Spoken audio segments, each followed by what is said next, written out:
Hey, what is going on, everybody? Welcome back. It's Dakota Hoyle, and this is the According to Hoyle YouTube channel. Today, I'm going to be talking about one of my newest little tech things I ended up buying.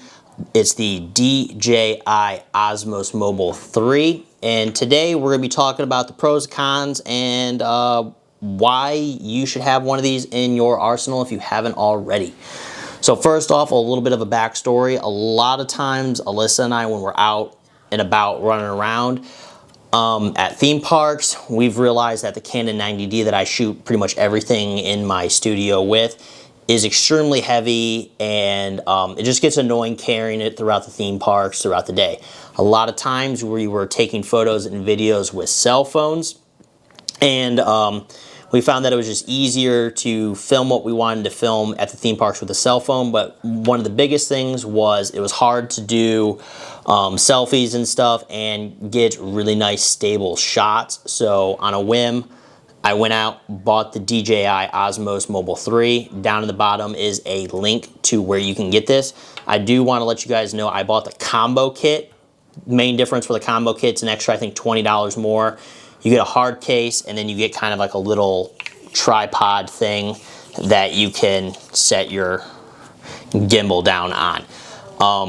I do want to let you guys know that the little tripod kit thing does not fit in the hard case itself. There's actually a packet on the back that it can slide into. But let's get started real fast. As you can see, the DJI gimbal is fully expanded. This is what it looks like. My cell phone actually isn't really balanced right now, so it's just kind of sitting there. On the front of the gimbal itself, you have 3 buttons. You have the record button, on, off, mode selection button. You also have the kind of like a joystick like you would find on a PS4 or an Xbox, where it allows you to move the gimbal up, down, around, so on and so forth. On the left side, you have a USB port that allows you to plug in a cable into your cell phone to charge. On the very back, you have a quick trigger that allows, if you're using the DJI app that goes with this, it allows you to kind of lock onto a target, and then the gimbal will actually track that person for you, which is pretty cool. On the left side, you have your tight and wide, which is just zoom. And that's pretty much it with this gimbal. I'll show you what it looks like broken down. Getting into the app.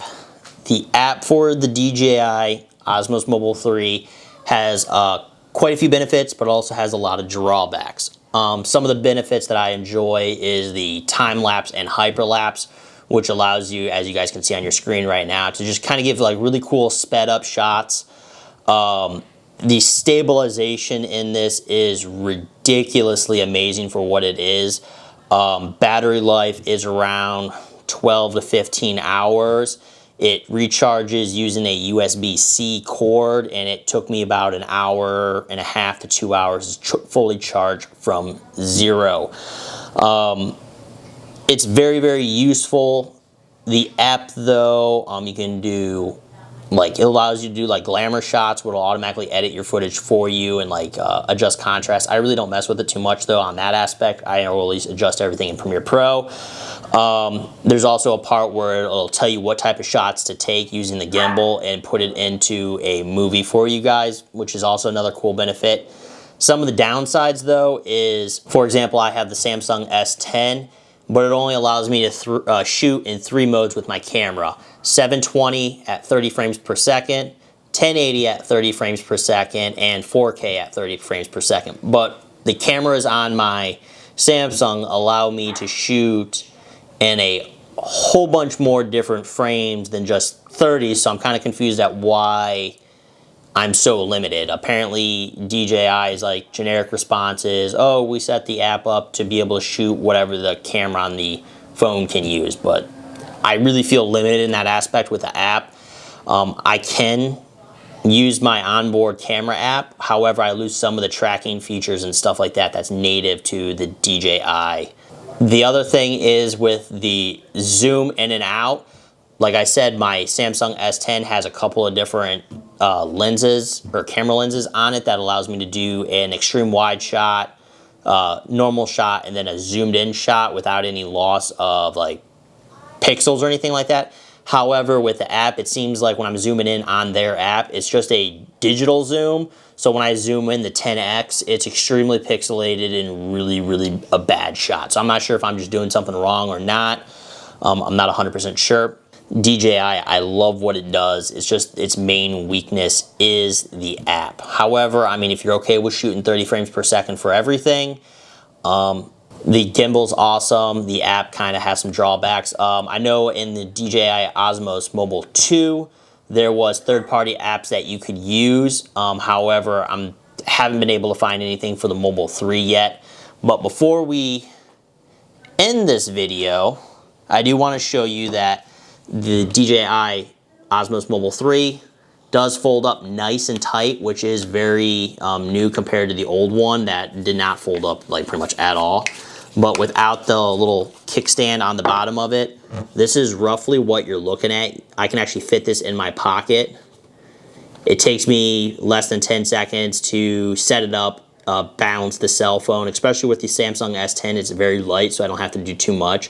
I do want to mention that when balancing though, there is a little external hard point where you can add weights to it just in case you have a larger phone like the Samsung Note, stuff like that. But all it is just pop out and it's good to go. Has a 1/4 adapter on the bottom so you can actually mount this to a tripod. And with the tracking on the cell phone and the app, you can actually set this up as a secondary shot that'll automatically move and follow whatever you're doing. If you move too fast, the app will like freak out and like wonder where you ran off to. But that's it. This is the DJI OSMO Mobile 3. Down in the description, click on it, take a look at it, purchase it. If you do, let me know what you think about it.